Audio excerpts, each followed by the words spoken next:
I'm a young black man doing all that I can to stand. Oh, but when I look around and I see what's being done to my kind, every day I'm being hunted as prey. My people don't want no trouble. We've had enough struggle. I just wanna live. God protect me. I just wanna live. I just wanna live. I am free. Praise the Lord, I'm free. No longer bound.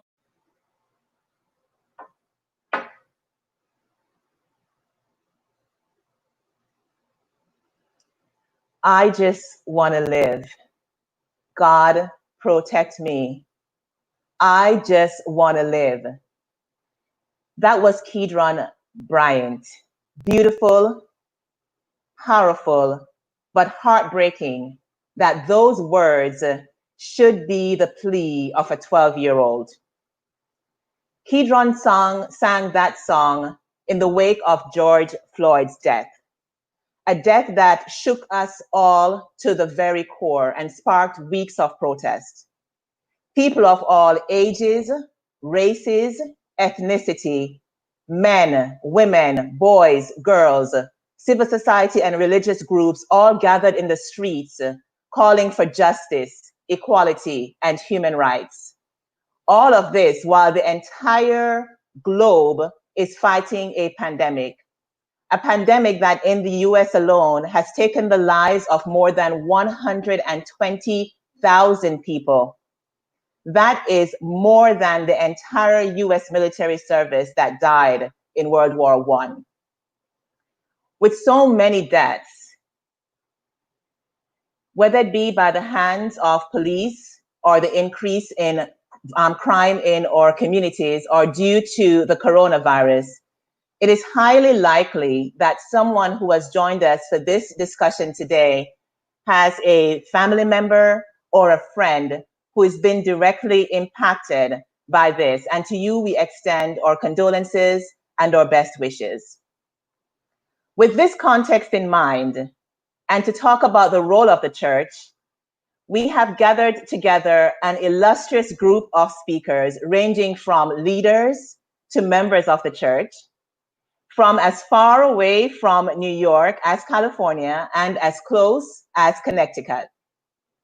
My name is Dawn Minot, and I have the pleasure to serve as your moderator for this afternoon's discussion. And of course, this event, as you know, is being hosted by the Mount Vernon Seventh-day Adventist Church under the leadership and guidance of Pastor Pierre-Eddie Laguerre. So now it gives me great pleasure to turn over to Pastor Laguerre, who in a few seconds will welcome you to this event, and he'll also introduce the panelists, most of whom are his peers. Pastor Laguerre, over to you. Thank you, Don.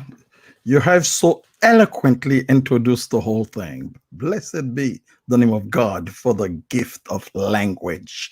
Thank you so much, Don. Well.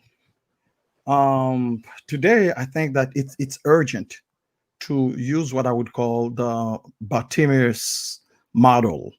You see, the blind man sitting by the road just heard the commotion and inquired, what's going on? You know, he was blind, but he just heard and asked for a question. I think our church now, there's great commotion all around. Our church is not blind. Even if we're blind, we could hear. We're not deaf, we can hear. We're not mute, we have to speak. So this conversation, we call it a crucial one. It is urgent, it is important, it must be relevant. Answers, questions rather must be answered. So we are holding this panel, I'd say, for two reasons.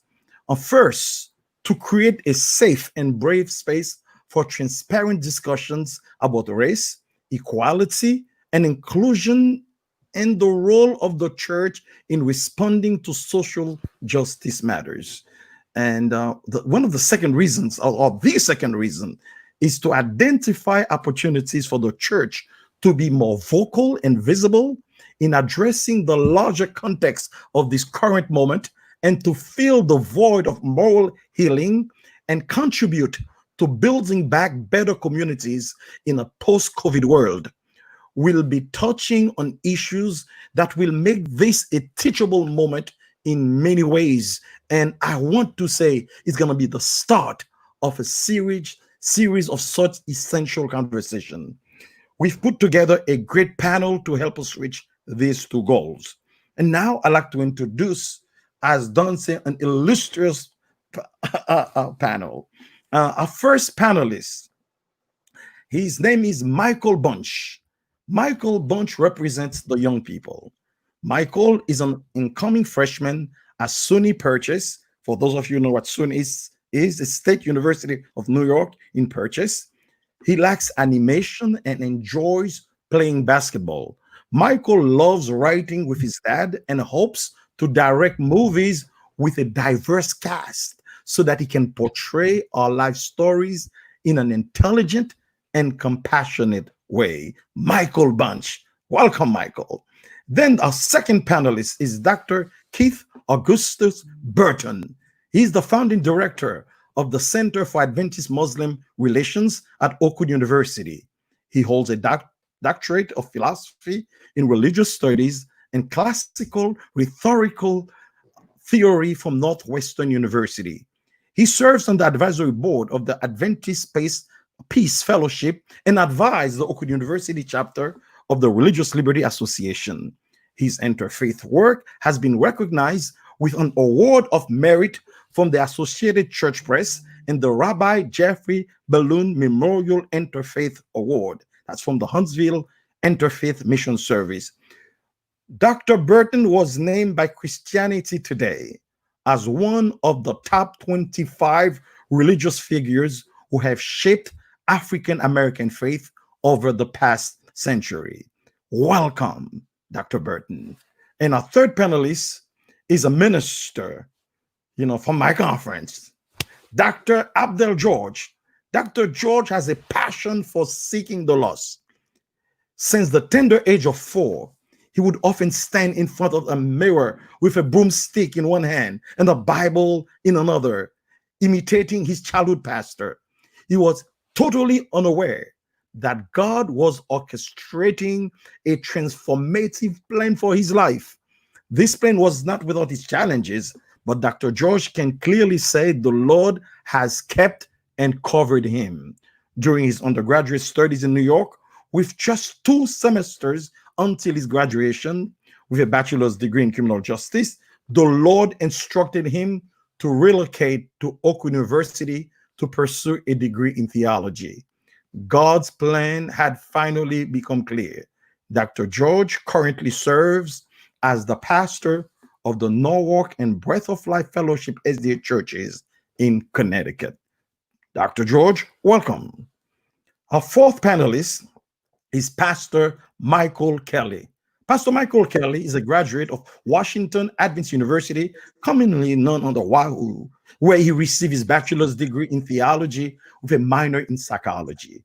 He has a master's degree in divinity from Andrews University.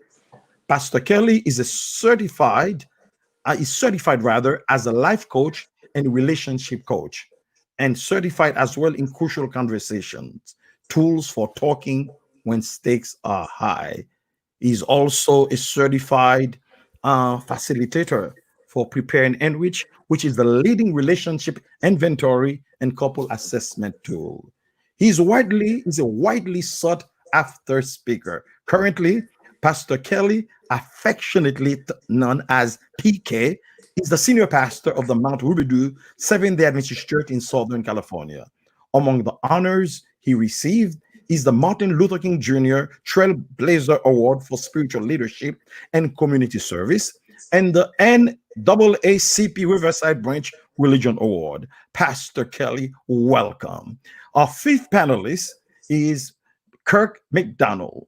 Kirk McDonald is a media and technology industry leader over 25 years of experience working with the world's leading brands, media companies and technology providers. He is currently the chief business officer at Zender, a division of Warner Media and AT&T.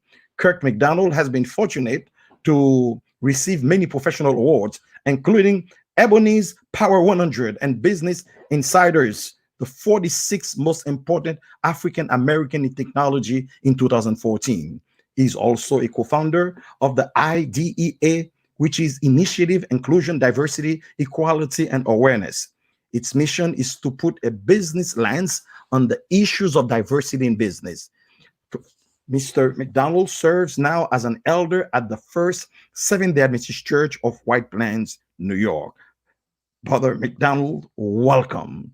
And the last panelist, but not the least, her name is Daisy Mina. Daisy Mina is a servant of the Most High in the realm of stewardship. She's a believer and a sharer of God's abundance.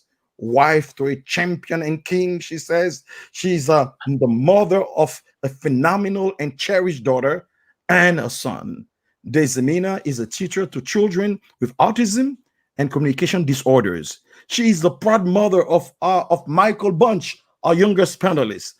Daisy, welcome. May God bless you and keep you safely. And now I'd like to turn over to Don Mino. Thank you, Pastor Laguerre. What a welcome and what an amazing group of speakers we have for this afternoon.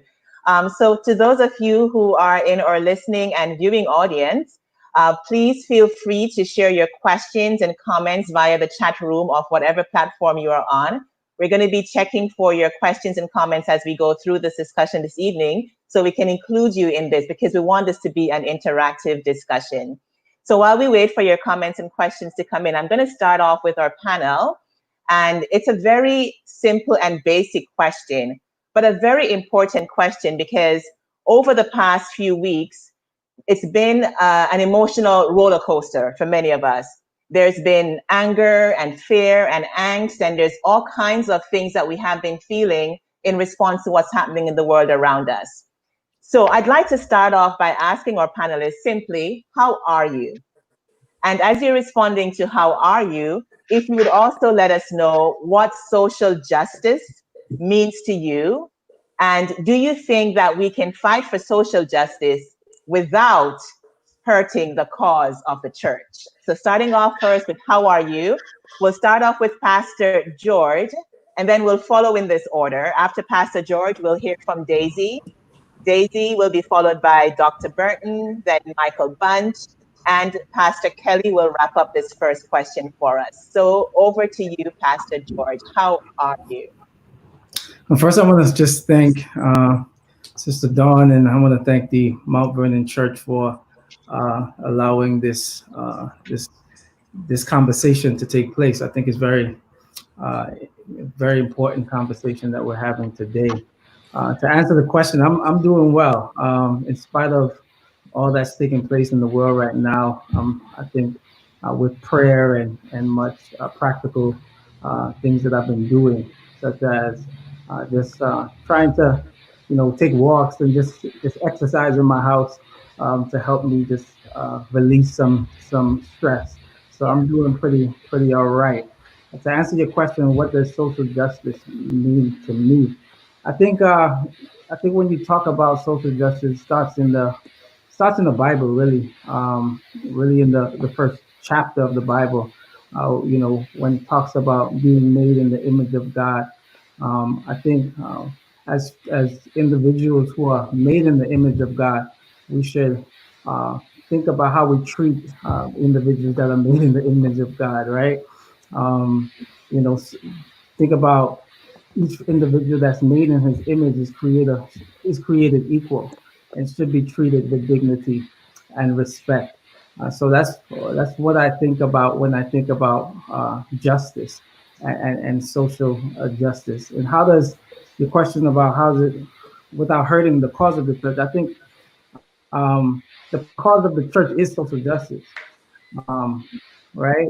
Our church began with justice being embedded within it. And so it should not be something that should be thought as a separate, but a part of our church and our church DNA. So to answer that question, the church DNA is in social justice. So it cannot in no way hurt our church to be people of justice. Thank you, Dr. George. We then go now to Daisy. Sure. Okay, as far as how am I am feeling, I'm a bit, I have mixed emotions. There's some relief because the world finally sees our pain. And I'm glad that they're noticing at least that we bleed too. And, but there's also an underlying anger because it took so long for people to acknowledge how we're feeling and what we experience on a day-to-day basis. So I wrestle with that back and forth, and I'm hoping that it's not just a fad, that it's not just that the protests aren't just happening because people have nothing better to do. I hope it's because they truly want change. And that's how I'm feeling. So as far as social justice is concerned and the church, I thought they were synonymous. I never thought they were supposed to be separate issues. I thought that was the purpose of the church. And I believe that that is what we're here for, to pursue justice, to help others, to help the oppressed, to help whoever needs help besides ourselves, to look outside of ourselves to help people. That was what I thought Jesus did also. Okay. Well, how am I feeling on a personal level? I'm feeling a little pained at the moment in that, we just lost a great soldier in Dr. George Russell C. He was a professor at Oakwood University School of Religion and championed himself for justice. He did his graduate work actually on the work of Dr. Martin Luther King and his beloved community. And so pained on that level. Also a little tired because I've been fighting this fight for many, many, many years. And I'm hoping that this hope doesn't become sort of a false hope as it has many, many times before. And so looking at Martin Luther King's question, where do we go from here, chaos or community? Hoping that this time we will indeed choose community over chaos. And I say we, I'm talking about the nation as a whole. When it comes to the topic of social justice is the theme of Scripture. In fact, if it were not for Scripture, we would have no social justice and vice versa. Social justice is all about reversing the curse. We know that Satan came and just twisted things up. God's creation, he twisted it up. And so we're living in a world that's living under the ramifications of sin. And so what social justice is all about is basically trying to restore that divine order. And yes, we know that in the future, Jesus Christ will come and usher in the new kingdom. But until then, we have to do the work of the kingdom. And the work of the kingdom is justice.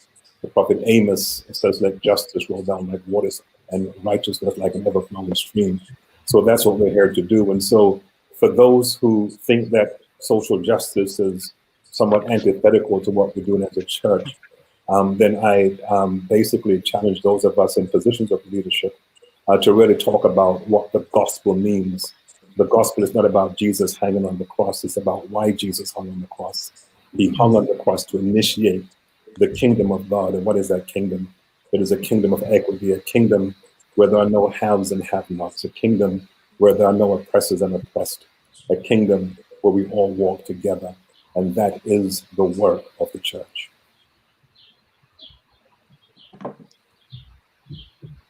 Michael? Oh, so I'm frustrated with the systematic racism of society. I'm very angry, even though I'm happy because I graduated. I'm just not happy because people have been killed. My brothers are gone. So it's like, I feel like cops see us sometimes as like some supervillain or something, because it's like almost as if they think we have powers that they need like 4 or 5 people to hold us down and to beat us down. It's like we already are changed by systematic racism, and we're already limited in this government, and it's not fair at all. And I feel like they're getting too comfortable because they're not being held responsible for their crimes. Often in the past, they got away with things. And I want to break those barriers of fear and limiting systems, you know, that are gaslighting minorities into our, well, in our own country. As for social as for social justice, I feel like it's an action taken by society to hold people responsible for their intentional exclusions of opportunities, privileges, and progress of the people. The people can be citizens, immigrants, racial divisions, ethnicities, and even prisoners. And the church is a sanctum for sinners, and we all know that. We all spread the gospel, and we're supposed to integrate ourselves into the community that needs God's wisdom, right? And the people of the church can't reach people if they stay comfortable in God's house. So Jesus traveled miles and miles to spread the truth, and he built relationships with all kinds of people. And the church can't seclude themselves from chaos, but they can help those that combat it by funding and participating in protest. Thank you. Pastor Yeah, Tony. I'm focused. I mean, we know this has been happening for years. We just now get to record it. We now get an opportunity to see racism probably much more on display, but there's a lot. We always knew that this was here. What I want to really focus and close this section off on is the question which I appreciate: will the cause of social justice hurt the church? Has historically been the problem, and I'll speak to my context with Adventism for years, tens, 20s of years, or ever since I have been in the church.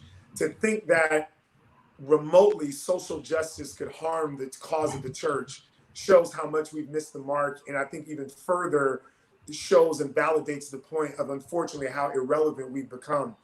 Unfortunately, we're still having discussions. I've been on different panels where we're asking, should the church be doing social justice?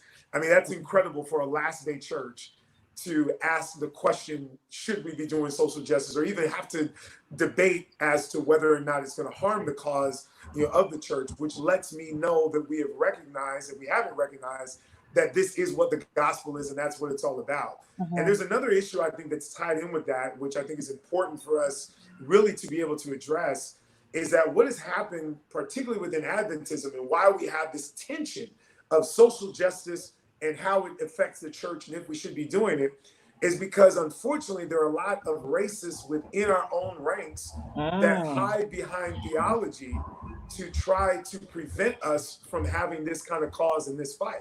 And it's the same thing that happens, I believe, with women in ordination. We use theology to hide and cloak our sexism. Not only that, but I think even when I start to hear people of color have this argument and misconstrue quotes from Ellen White, it's the clear colonization of our people within this denomination to get them to think that somehow the Jesus of the Bible would not be okay with setting oppressed people free. The entire story of the Bible, from Genesis pretty much to Revelation, is not only about spiritual oppression, it's about physical oppression. Exodus chapter 6, when Moses is trying to deliver, the people, and he goes to the people, number one, he didn't just go to pray for them. He actually went to change their physical, financial, economic, and social situation. But not only that, but there's a key thing that I want to close this section on, is that as Moses is talking to the people, telling them that they are about to be set free, the Bible says that the people could not hear the words of God because of the cruelty and oppression that they were under. And what we must understand as a last day church that believes that we have the last day message is people will not hear and understand about the second coming. They will not hear and understand about the Sabbath and all of these beautiful things that we want to do while they are in a state of oppression. And so if we truly believe in our message, if we truly believe that we need to get people to understand that Jesus is coming, to understand the precious truths of the word, then we have to eliminate those things that are in the way of them hearing that. And that is the systematic racism, systematic racism, oppression, and all the things that are taking place with people of color. This is not something that should harm the church. It is the role of the church. And I would like to suggest that any church that is not active in social justice should not be able to be called a church at all. Speak, Pastor. But I just still have to ask you, how are you? I'm fine. I'm focused. I'm focused. We got great work to do. You are. That's how I am. That's right. You are focused. 2 words, relevance, right? Are we relevant? I got that from what Pastor Kelly was saying. And just to remind us that God is on the side of the oppressed, right? And that came through very clearly in Pastor's summary just now. So I'd like to take it on to another question that we want to talk to our panelists about. So now we have a working definition of social justice. We understand the role that the church should be playing in the context of that. So now I'm going to ask a very specific question on the what. So what, as panelists, do you see as the role of the church in bringing its voice to social justice, into social justice activism? And we know that each of you could go on for a good 10 minutes in responding to this particular question. So I'm just going to ask you to bring us 2 points of the role that the church can play in social justice activism. And we'll start with you, Pastor Laguerre, and followed by Dr. Burton. So Pastor Laguerre, over to you. Well, what can the church do? Yeah, let's just see if I can do it in 2 minutes, very easily. First and foremost, ignorance is killing us. A sense of complacency is killing us. I think the church should be a center for education, so that people can understand the dangers that are lurking all around. And also, so that's the first thing. And then the church must be very intentional about educating its people and the community on how America functions, okay? And then at every single level. During the pandemic, I can tell you, I've learned so much, and I've been here for so many years. I just turned 64, and I was ignorant about so many things. Those coming after me ought not to continue to wade in such ignorance. That's one thing. And second, I believe the church, within itself, within its own borders, must attempt to eliminate classism and some blind nationalism. And then with what we're going now, the fight between Caribbean and blacks and so on. So the church has lost the concept of the very battle we are facing. So education, and also taking care of our own home, our own house, the way we relate to each other, it will definitely impact the way we relate with everybody else on the outside. Number one, we need to dismantle systems of white supremacy and images and reminders of white supremacy.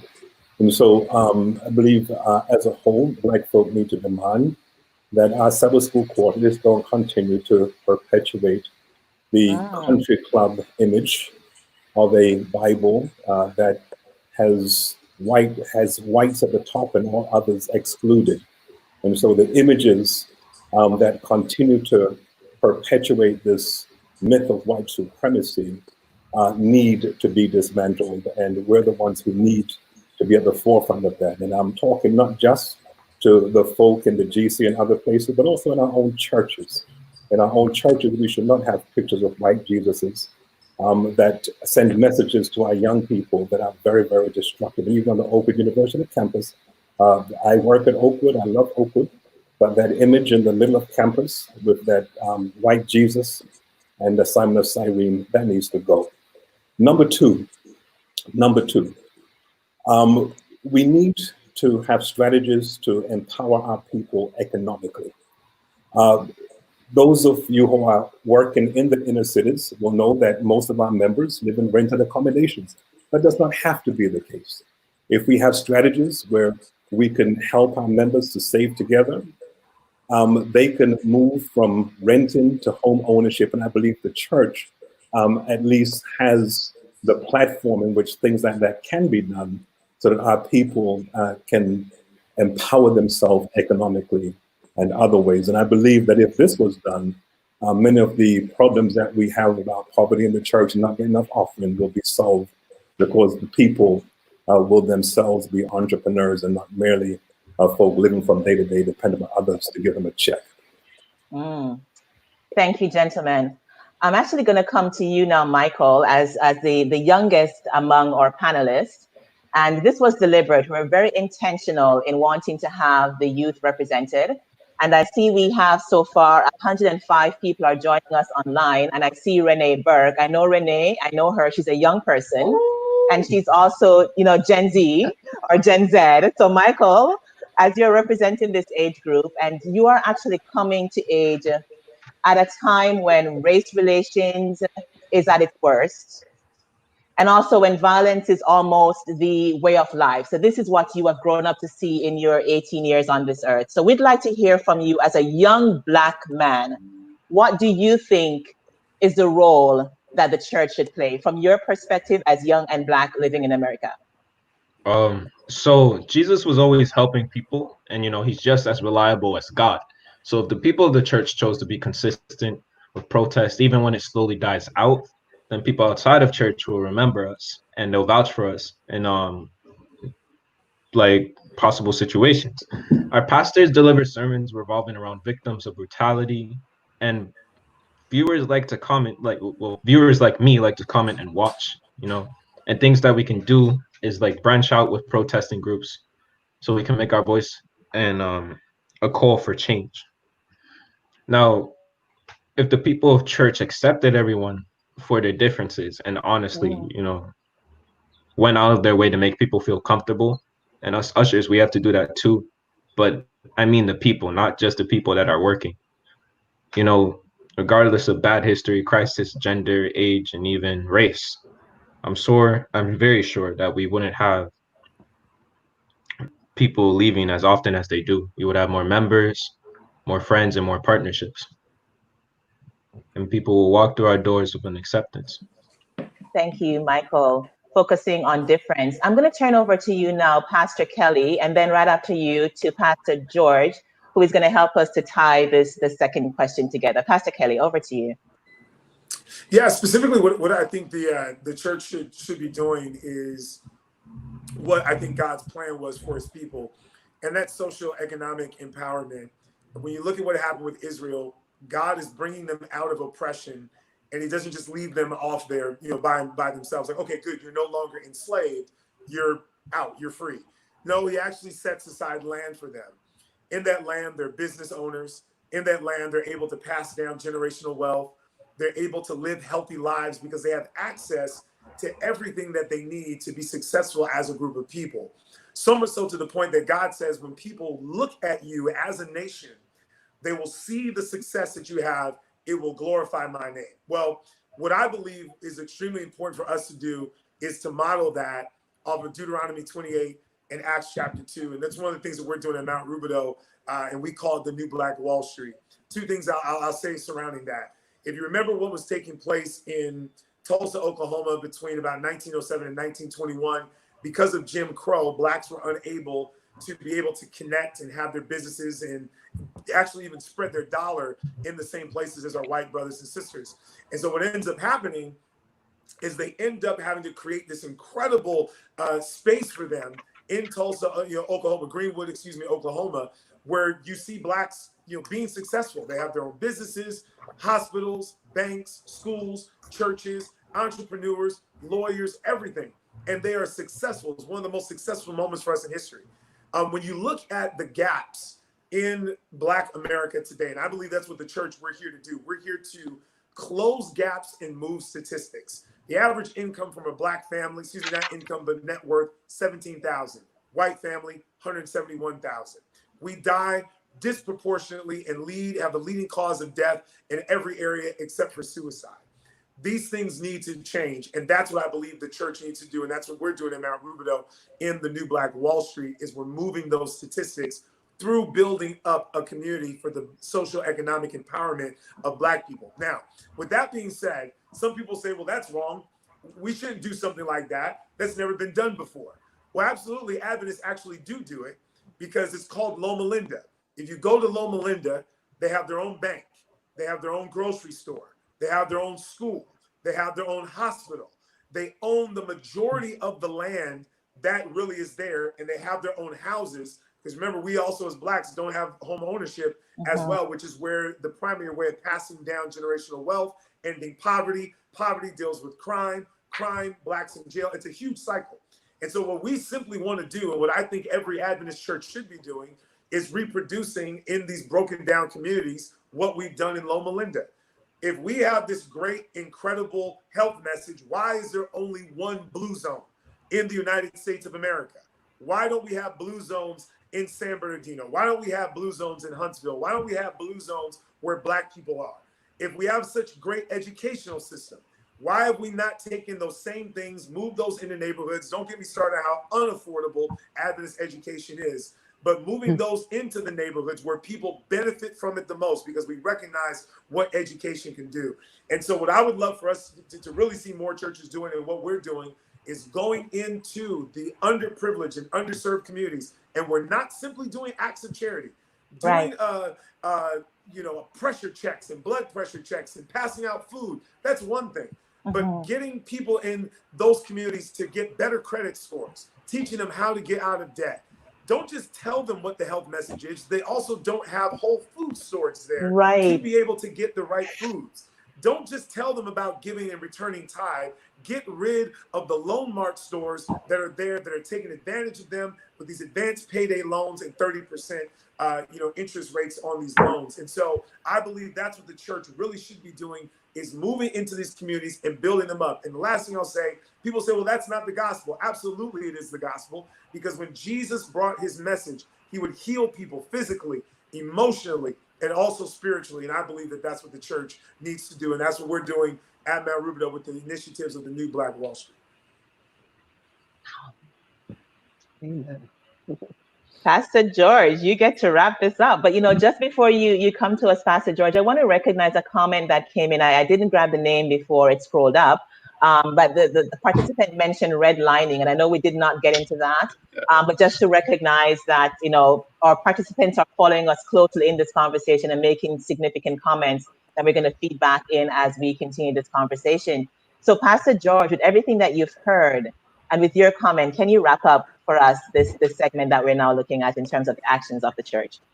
Yeah, absolutely. I think our panelists said a lot of things that were very pertinent. I appreciate Pastor Kelly for sharing some of those things. I have some similar thoughts to that, to what he said. One of the things that we need to understand is the strength of the Black church. If statistics show that the Black church since 1980 have collected over $420 billion in tithe. And so we have resources that we can pull together to create businesses, to improve our economic levels in our communities. One of the things we love to do, we love to preach and we love to march. I think marching and those things are fine. Protesting is fine, but I think you have to collectively come together and hit individuals where it hurts the most. 42 million Black people hold the Black vote in the United States, and so we have to be at the forefront as leaders, as the church, to not only to take an analysis of who we're voting for. I know us, historically, we've been led to a particular party, whether that be the Democratic Party or some people the Republican Party. But take an analysis of who we're voting in. We have a lot of power when we come together. If we have 42 million people, Black people in the United States, and we come together, we're not gonna just give away our vote to any candidate because they give us particular promises. So we need to understand our strength and come together as a community.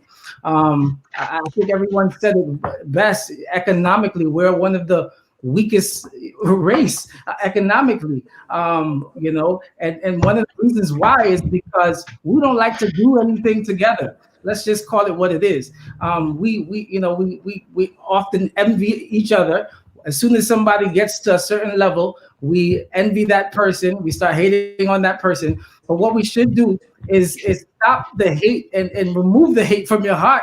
And, Yes, and Pastor George. listen, let's come together and strengthen our community. The Asians do it. The Italians do it. The Caucasians do it. The Indians do it.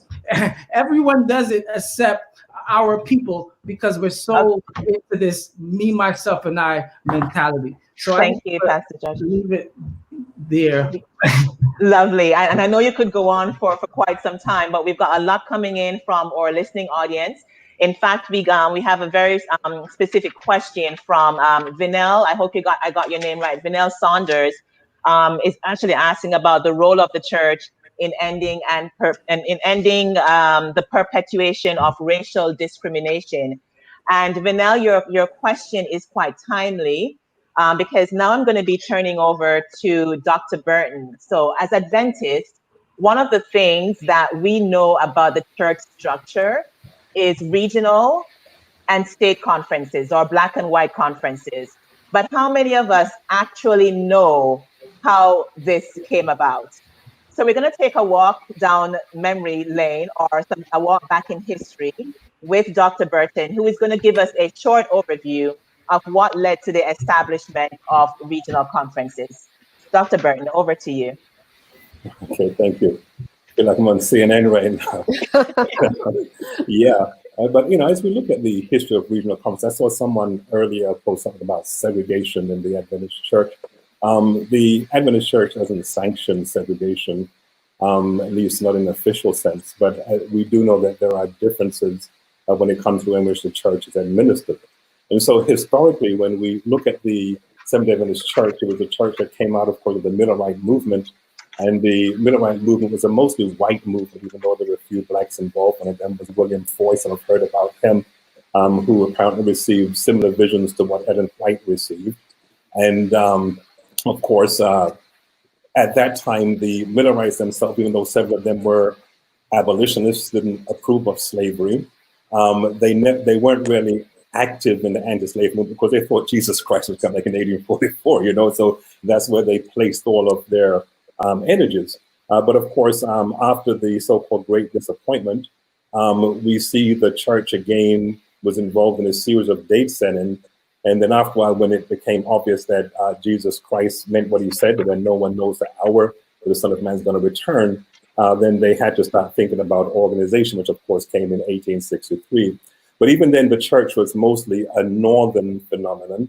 And there were a few blacks there, but the few blacks weren't necessarily in any leadership position. And there was not a strong emphasis to sort of be more intentional about pulling blacks until the late 1890s. And now, of course, the work had already started mostly in the South. So we had the first Adventist church in 1881, I think it was, the Magazine Church, in the first Black Adventist church. It was all organized in Louisville. That's the Magazine Street Church that's there now. It wasn't until the 1890s that there was an intentional effort to evangelize amongst blacks in the South, and that was by Edson White and Will Palmer. Edson White, of course, was the son of Ellen White. He went to the General Conference asking for help, and they told him no. And so he had to get personal loans, he and Will, to charter the Morning Star ship to go down to Vicksburg, Mississippi. And that's when there was intentional black work starting down there. After a while, the church started what they call the Southern Missionary Society, which sort of organized the work in the South. And then later on, that became the Negro Department. At the turn of the 20th century, the Negro Department, headed by W.C. Green. And so around that time, again, even though there were some people in the early Adventist church that were for justice issues, anti-slavery. In fact, the church was officially anti-slavery and anti, sort of Jim Crow, at least on paper, but in practice, things were just a little bit different. And so we see, for instance, the many schools that the Seventh-day Adventist Church had. The only school, at least those who were living in the East, only school they could go to was Oakwood College, or Oakwood Industrial Training was the only school that they could go to. And we see some people actually begin to push back. For instance, in the 1920s, we have James K. Humphrey. He was the pastor of what was then the first church in New York, became the Ephesus Church. And he decided that since the official church wasn't doing much for Black folk, that we needed to do for ourselves. And so he started the Utopia Project. Was about to go to sanitarium and other things. Cut a long story short, his entire church was disfellowship. And so there was a history of oppression of Black peoples in the Seventh-day Adventist Church. Fast forward, come to the 1940s, it's still going on. There was still segregation in the church because the church was following the law of the land. And so as a Black person, I couldn't eat in the cafeteria at the General Conference. As a Black person, there were certain places I could not go. So some Blacks pulled together, tried to change things, because even though we had a Negro department at the General Conference, things were still not equitable for Black people. Got together, formed the National Association for the Advancement of Colored Seventh-day Adventists, and that still didn't help much. We were pushing for equity. The straw that broke the camel's back, 1943, Lucille Bayard, light-skinned African-American woman, got sick, went to the Washington Adventist Hospital to get treated. When they found out that her genes weren't 100% European, said they weren't going to treat her, she was sent to the People's Hospital across, I think it was run by the Methodists, and of course she died there, and that was kind of the straw that broke the camel's back. And so we had a committee go to the General Conference and say, listen, we want equity, we want full inclusion in the church. You look at the records, that was the request. Full inclusion, want to be treated like we were full members of the church.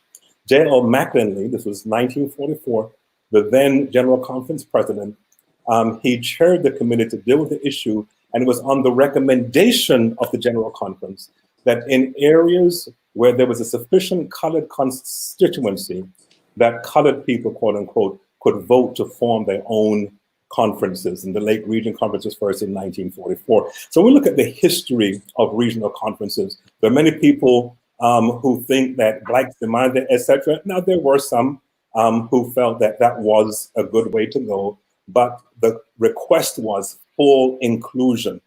And we, the response to full inclusion was, no, you guys could, can operate yourself. And I think the some people probably felt that we were going to be running back, asking, to be where we were before, but that's not what happened. We see as the regional conferences came together, we had membership growth, leadership development, a number of things happened. And of course, we've gotten to a point now where, yes, it's 2020 and people are asking, why do we still need it? Well, anyone asking that question now, not really paying attention to what's taking place in the world, And one of the great things, even with this movement, as we think about social justice, Acts chapter 6, there was an issue when the Hebrews in the church, the Greeks, were overlooking the needs of the Hebrews. And what did the disciples do? They got together and said, we need a system. That's when they picked the 6 to serve. We call them 6 deacons, but they picked the 6 to serve because they realized there was a people group in the church whose needs were not being attended to. Okay. So, yeah. Great. Dr. Burton, thank you. And I know you could continue because this history is fascinating. And when you talk about what happened with Lucy Bynard, and in many ways that was the watershed moment that led to the establishment of the regional conferences.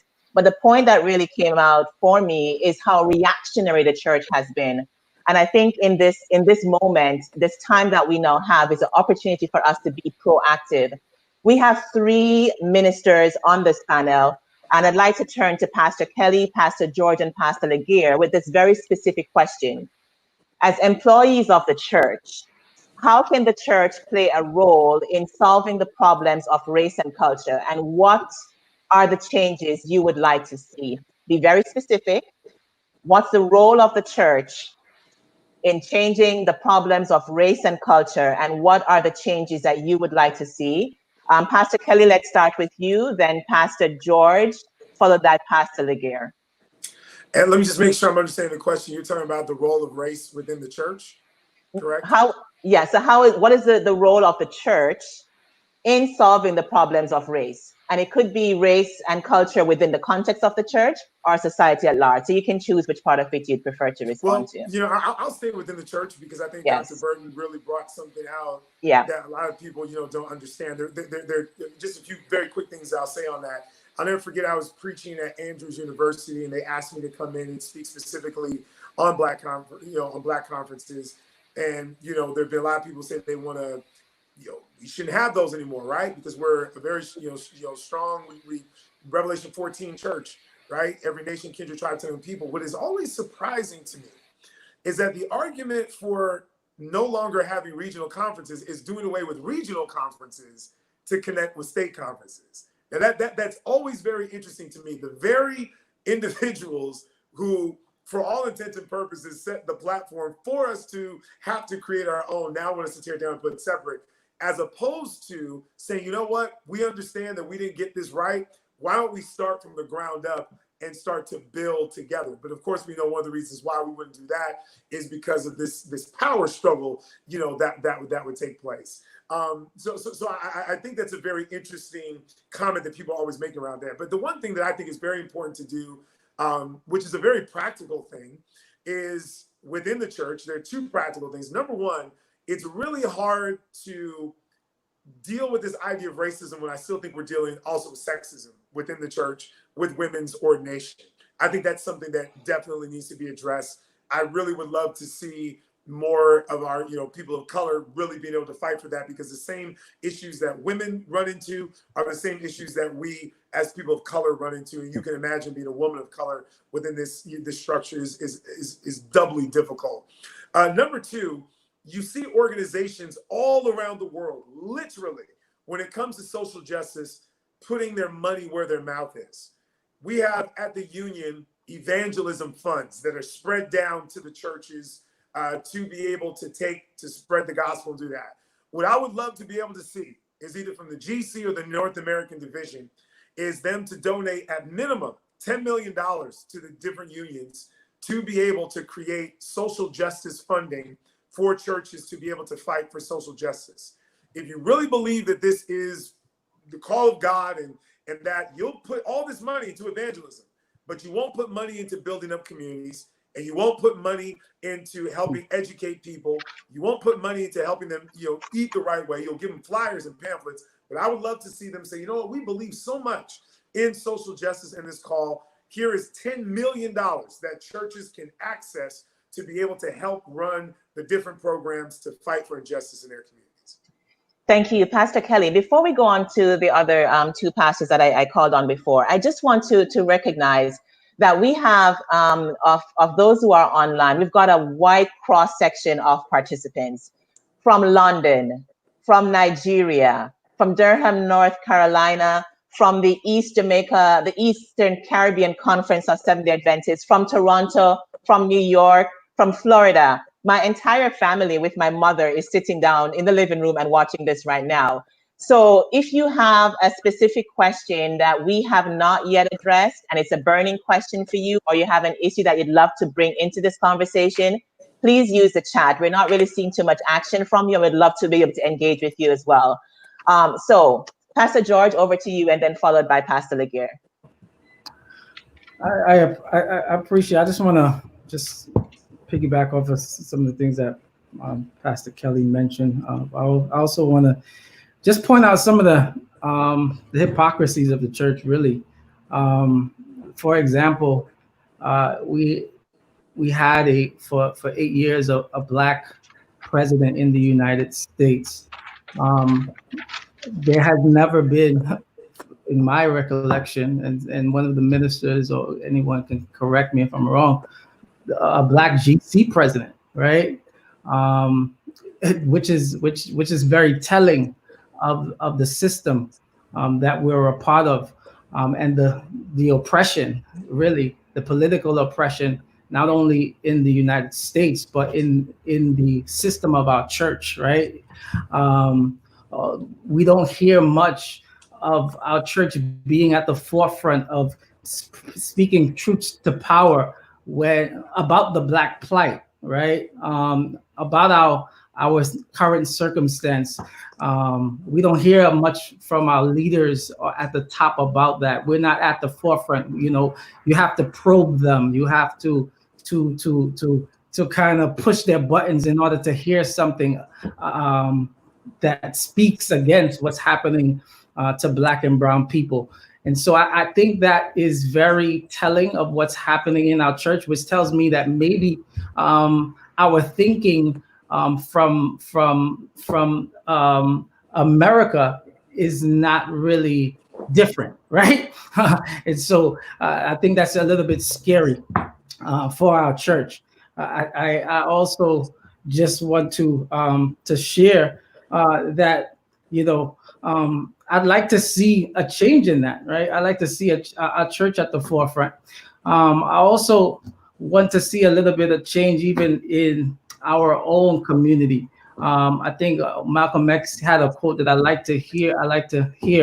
It says, "We suffer from political oppression, economic exploitation, and social degradation." I think even in our own community, there's a little bit of social degradation. You know, the way we speak to our children, the way we speak to our women, the way we speak to our young men. These are some of the things that I'd like to see a change in our church. I just want to leave it there. Okay, lovely. Thank you, Pastor. And Pastor Laguerre? Yes.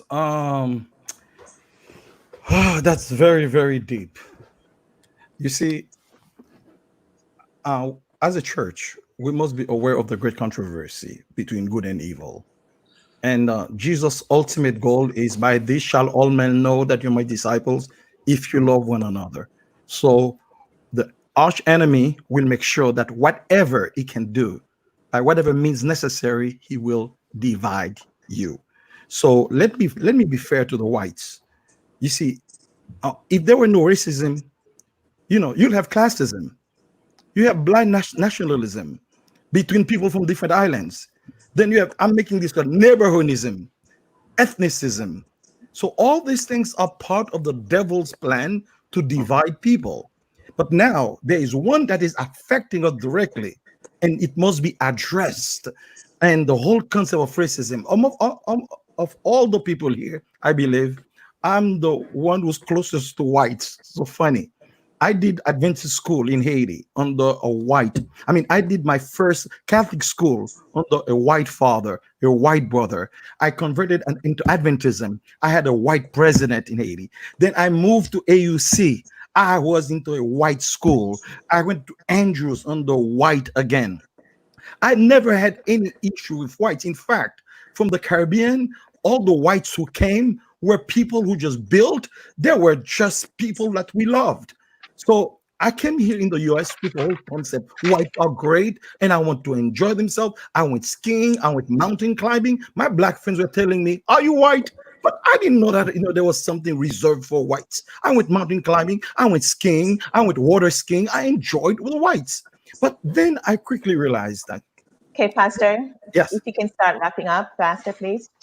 Okay. Oh, quickly. So what I believe as a church, we ought to prioritize in a sense that to put spirituality before culture. I believe that America has a tendency to embrace culture and put religion after. So our church needs true conversion, congruence, so that God can be the prime guide of his church, not the American culture that is advantageous to a group of people. When the church understands that the church belongs to God, not to the American culture, not to the whites, they will place God where God belongs. I believe there will be great changes in our church. Thank you, everyone who responded. I just want to read this comment from Sophia Charles. Sophia says, the only race God sees is the human race. If you see a person as white or black and not just simply a child of God, then maybe this is part of the problem. Thank you, Sophia.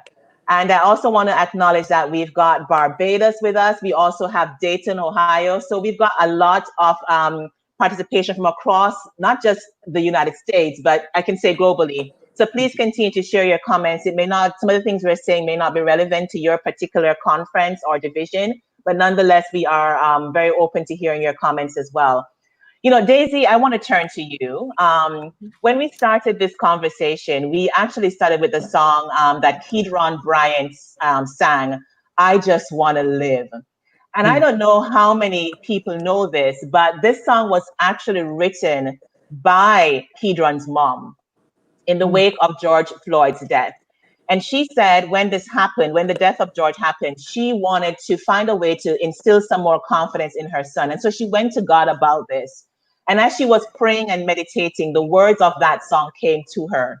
She gave the lyrics to her son and said to him, son, go to your room. As you're meditating, think about these words. And when you're ready, come back to me. And he came back to his mom and said, Mom, I am ready. And that song you heard is what his mother taped. So Daisy, you're a mom. Yeah. Michael is your son. Yes. It's one thing to navigate this country, right? And to encounter the risk as a Black woman. It's a whole other experience as a Black woman who is a mother to a Black young man. So share with us, how have you been able to carry out what I'm calling this high stakes parenting role in raising your Black son in America? Over to you, Okay. Daisy. All right. So I just want to share something with you. I gave birth to 2 children. When I gave birth to my daughter, she was my firstborn, I felt powerful. I felt that there was nothing I couldn't do. I felt totally in control. However, when I gave birth to my son, he was just as perfect as my daughter. He was a beautiful boy. He is a beautiful young man. But as a baby, he was perfect. He was hairy. He was a perfect little baby. And I thought, such perfection, the world deserves this perfection. But then I was totally gripped with fear, because I said to my husband, how will the world receive my son? I see him as being perfect, but how will the world receive my son? And it filled me with dread. I felt powerless, because I knew what was ahead of him. My husband's response was, well, Daisy, now you know how I feel. Now you know what I go through. And it's not that I didn't know what my husband goes through. I do understand that, and I empathize and I sympathize, and I'm by his side for it. However, once you give birth to a son, a Black son, there's a whole new heavy that you feel, and powerlessness. And so then you hear things like how they're killing our boys, Trayvon Martin. When that happened, it broke me. And I prayed, I asked God. I went to church that week, and no one talked about it. And I found that so disturbing, because I'm hurting inside. I'm worried about my son. I'm not just my son, about all my Black boys. Okay. And I'm just like, why aren't we talking about it? Why aren't we addressing what's happening? Why can't I even come to church and be somehow soothed or encouraged? Of course, I can read the Bible on my own. Of course, I turn to the Lord, and that's where I find my strength. And that's how I get through every single day, every single moment. I try to include the Lord. But it's disheartening sometimes when your place of refuge doesn't address it. I know that churches are addressing these issues now, and I am thankful for that. Very thankful. But I don't think we should wait until it becomes socially acceptable. I don't think we should wait until it becomes socially acceptable for us to talk about things, Yeah. to get permission to speak about them. I think we need to be the light on that hill that the Bible describes. We need to bring light to these issues, even when it's not popular, even when it's not acceptable by everybody else. Thank you, Daisy. You hear Daisy speaking from her heart as a mom, and the role that the church can play in supporting mothers in these processes. And I want to thank you for being as open and frank and transparent as you've been in these responses. Pastor Kelly does have to leave our panel a little bit earlier than planned. So I do just want to open this space. I know I'm also mourning. I want to open this space for Pastor Kelly just to give some feedback on what's going to be the last question that we're going to raise to the panel just after this. And it's the whole question of looking at where we are in the world's history, right? As Christians, we know that we are living in the final days. We can see that. The world around us is talking about building back better. The United Nations, corporations, governments are all talking about building back better. But they're talking about building back better for this world. As Christians, we want to be building back better for eternity, for the world to come. So I want to ask you, Pastor, when you think about for all the points that you've raised before and all the issues that we've heard discussed in this discussion, when you think about what, as a leader or a member of the church, what is the one thing that you as an individual can contribute to what Christ called the be as one principle, right? Because when he talked about the perfect church, he said he wished that his church was as one as he was with his Father. So you as a leader, as an individual in the church, what do you think that you can contribute to making a difference so we build back better, not just for now, but for the world to come? Pastor Kelly. I think when you look at Matthew 25, it gives this incredible, awesome breakdown that sometimes we miss, of course, when it comes to last day living in preparation for the second coming of Christ. When Jesus separates sheep from goats, notice what he does. He doesn't separate based on a theological exam. He doesn't separate based on how big your church was and all that different kind of stuff. But what Jesus does is he says, hey, when I was sick, you visited, hungry, fed. In other words, how did you make people's lives better? Because that what you did unto the least of these, of course, we know the text goes, that's what you've also done unto me. So here's what I believe, and I love what Eric Thomas says, that the solution to the problem is your commitment to the solution. And the Montgomery bus boycott was 381 days long.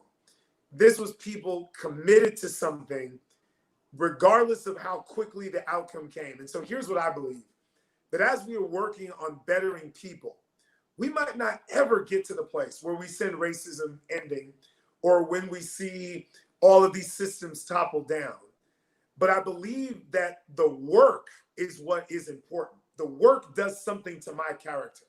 The work of being with the disenfranchised, the work of clothing the naked, the work of visiting those in prison as Jesus outlined. And even if I don't get the exact results in the here and now, these are the seeds that are being planted for the world that is to come. Because I truly believe with all the work that we are doing and should be doing, that we're not, but we should be, we might not ever see someone get baptized. We might not see it. But I believe we'll be on the sea of glass one day.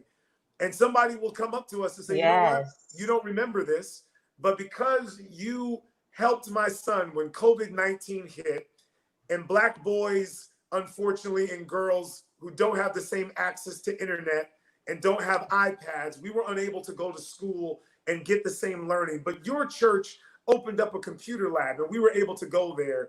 And we were introduced to Jesus in that way. You don't know this, but I'm here in the kingdom because you and the ministries that you did and the work you did in this community introduced me to Jesus. And so, I think that's the work that we ought to be doing. That's how we ought to continue to push. And while we're doing that, that is preparing us not only to help things now, if Jesus were to delay his coming, but also if he isn't, what better place than to be found when Jesus comes than by helping build up the very people that he gave his life for. Yes, yes, yes. Oh my goodness, Pastor Kelly, I wish I could hold on to you for the next 20 minutes we have on this Yes. call, but I know you have to go. But I just really want to thank you for your practical application of the gospel. You know, you gave us very practical things that can be done. The new Black Wall Street. And you know, I think from this conversation, I'm going to listen back to this recording because I think we can pull out some things that can become action, call to action from this conversation. Because you and others have gained some very substantive things that the church can do. Having funds that are available to the churches to access, very practical. So, Pastor, I know you're going to be leaving us soon. I want to just say thank you before you go. When I called to ask you to be a part of this, you did not hesitate. So thank you very much. Keep up the great work that you're doing, and God bless you always in your endeavors. Thank you all so much. It's an honor to be with you guys. Honor. Thank you. So we're going to continue with the rest of the panel. So it's the same question that that Pastor Kelly just answered, right? So as you are now living in these last days, what is that thing that you can do to win others to Christ, to have the church to be more relevant than we are now? Let's start with you, Dr. Burton.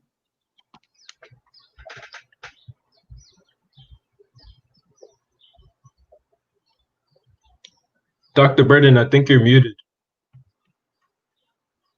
You guys were helping me out in the past. Okay, so I guess I'm self-employed now. But yeah, so when I think about the work of the kingdom, I don't necessarily see a difference between the work that we're doing on earth and the work that we're doing for heaven. I spoke recently under the topic, are we there yet? When people are looking at COVID-19, other things taking place through the lens of prophecy and saying, okay, is Jesus about to come? Should we be ready? Should we be getting ready in a sense? My thing is we should always be living in a state of readiness, but what does that mean? For many Adventists, it means that we need to stop eating cheese and, we need to flagellate ourselves and go move to the mountains, etc. But no, that's not the kingdom message. The kingdom message is what Pastor Mike just basically explained, what he's doing at his church and practical things he's doing at his church. And so as we think about the world hereafter is only for those who are doing the work of the kingdom right now. Only those who are doing kingdom work right now will be a part of the kingdom. And so we have responsibility. I have responsibility to continue agitating in the way in which I do the system, speaking out against those obvious emblems of injustice that we see in our church and outside, doing what I can to ensure that if I see a naked person, that person is clothed. If I see 100 person, that person is fed.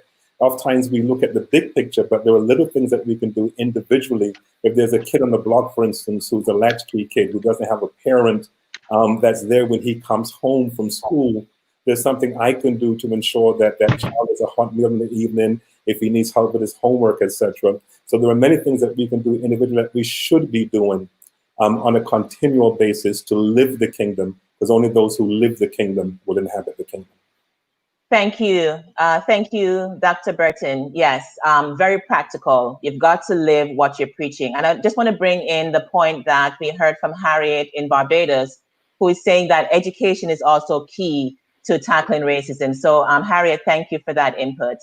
Now I'd like to just turn over, and I'll go in the order. Dr. George, Michael, Daisy, and since Pastor Laguerre is going to be wrapping up towards the very end, and Pastor Laguerre will give his comments then. So we'll go in that order to give your comments as well. Thank you.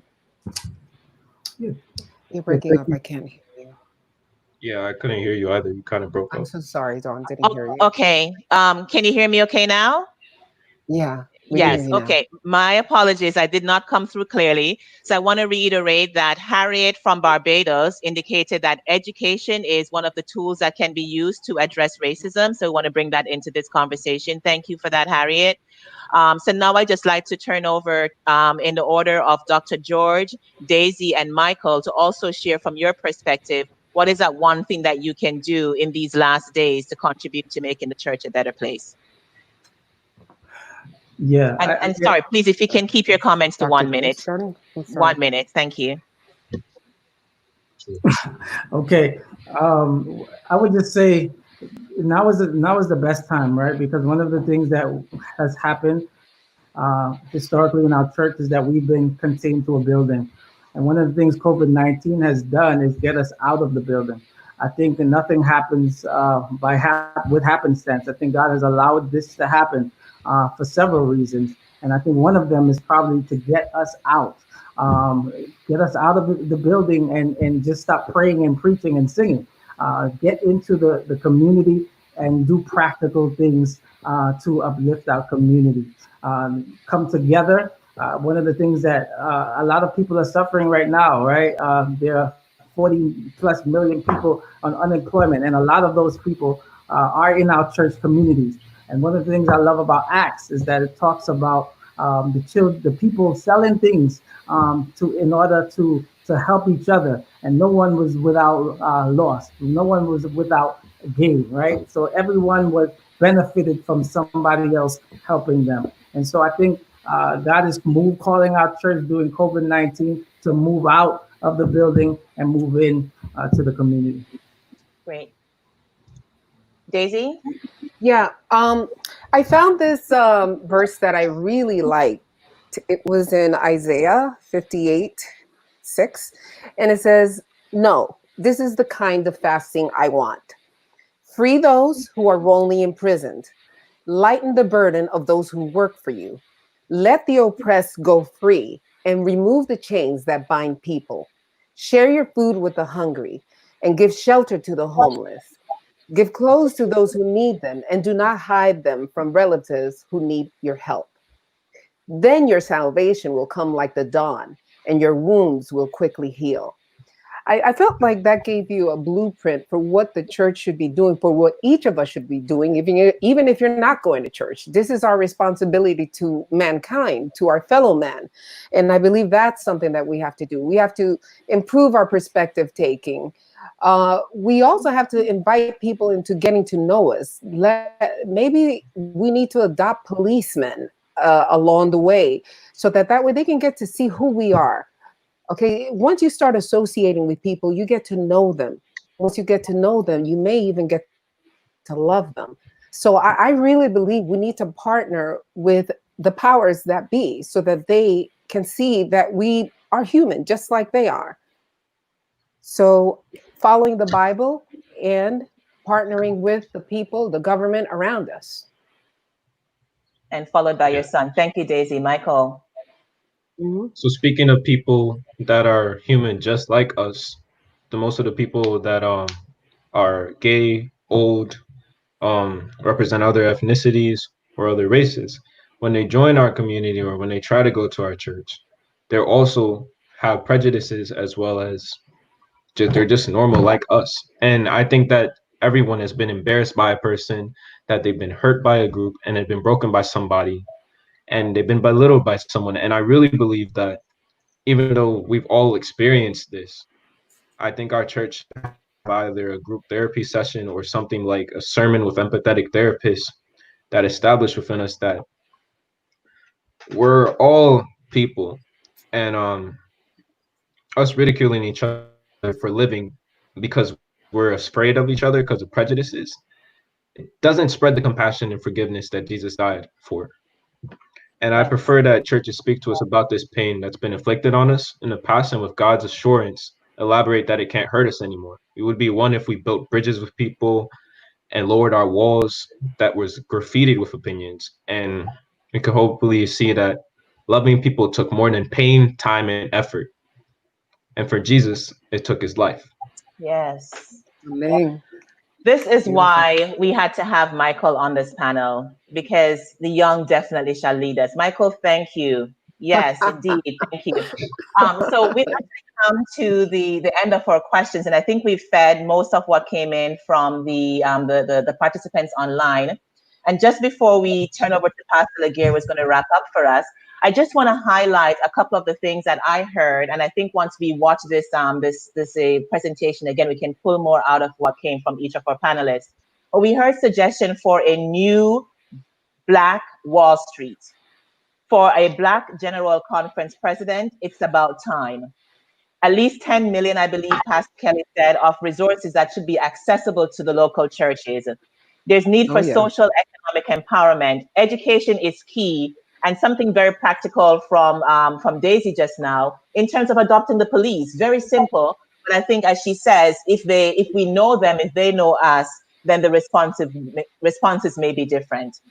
So, Pastor Laguerre, before I turn over to you, let me personally thank each of the listening and viewing audience. You have been an amazing audience. You have given us comments. You've had great questions. And I hope that for you, this session was a learning session, that you got something different and something new, but most importantly, that you were blessed. Also to the panelists, thank you. When I called, honestly, no one said no. The only hesitation was, let me check my calendar. So thank you very much for saying yes. Thank you for your service. Thank And you. this session really was a strong reminder that we are indeed living in the last days. And, we're up against not just what we can see with our eyes, but what the Word of God calls principalities and powers in high places. And what we see now, as I see it, is an unsustainable construct of rampant inequality and systemic oppression, which has been allowed to fester for way too long.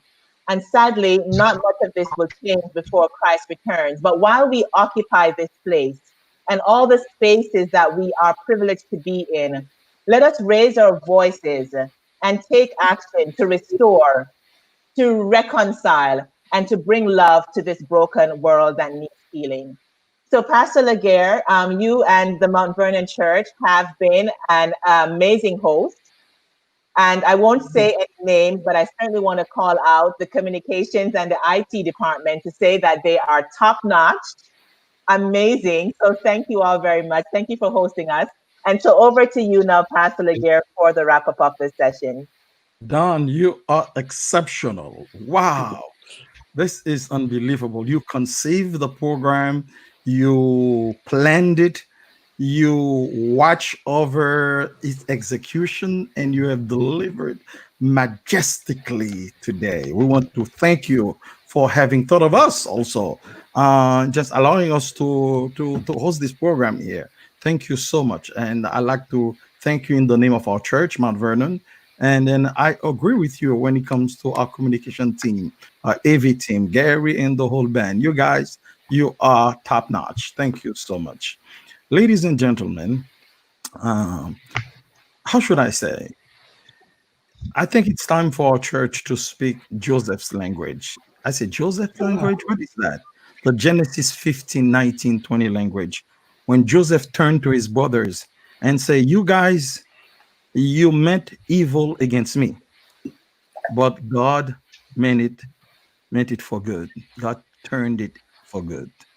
That is very important.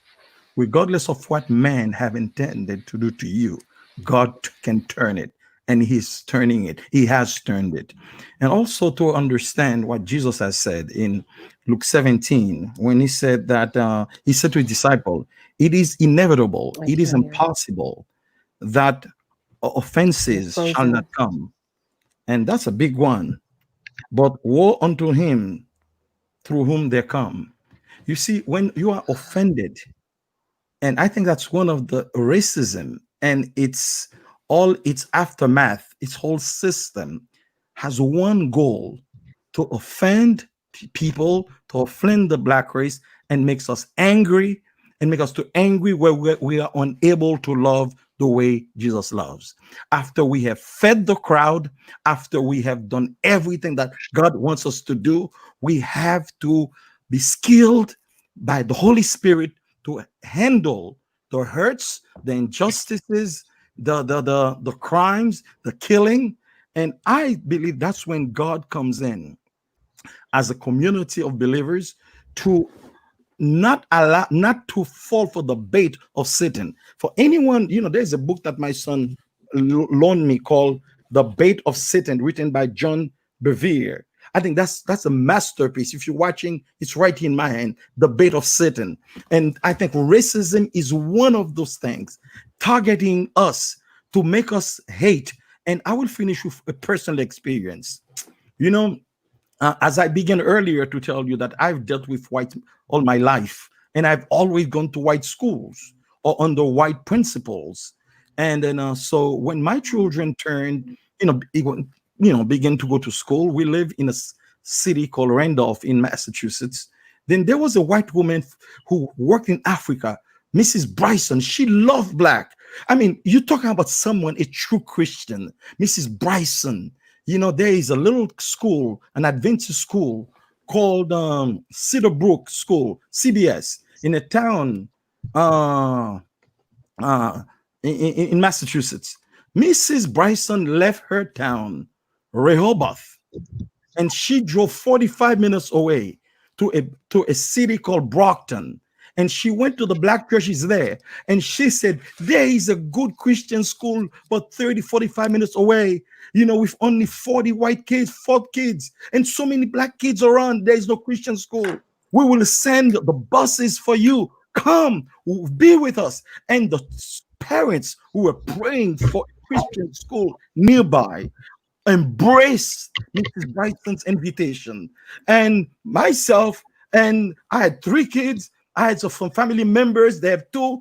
About every day, almost 55 kids from Brockton, from Randolph, from Stoughton, for those of you in Massachusetts, boarded that bus and they went to CBS, Cedar Brook School. When we got there, and that's great example, Pastor Laguerre. Great example. Can we also just bring it in because we're just about at the end time to wrap up now? Okay. Thank I want you to share it. So I can see you're so excited about it. Thank you. All I'm telling you, when they got there, the teachers were totally against it. The pastors were against the blacks coming.